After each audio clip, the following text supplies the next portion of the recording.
সময় হলো আত্মীয়, মানে টাইম ইজ রিলেটিভ।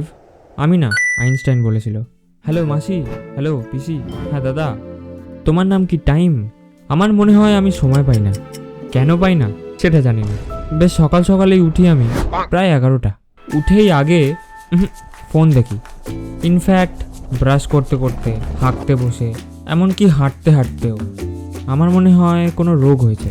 আমার হাতটা সারাদিন এরম এরম করে। ডাক্তারও দেখালাম। ডাক্তার বলল তোমার স্কলটাইটিস হয়েছে। আজকাল নাকি খুব কমন। আমাকে নাকি ফোন দেখা কমাতে হবে।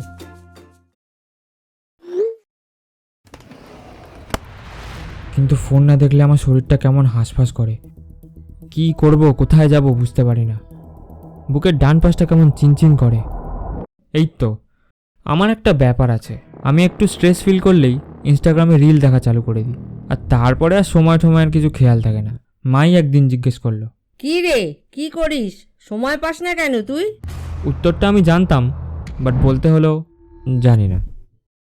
তো আমি একবার হিসাবে গিয়ে দেখলাম দিনে খুব কমই রিল দেখি আমি, মাত্র 2 ঘন্টা।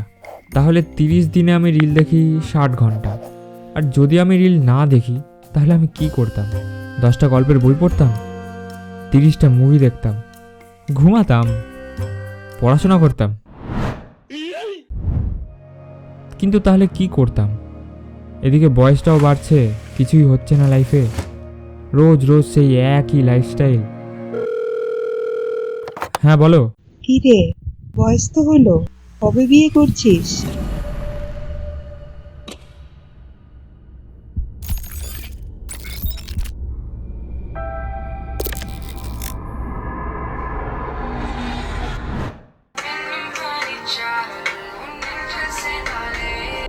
আমার মনে হয় আমি সময় পাই না।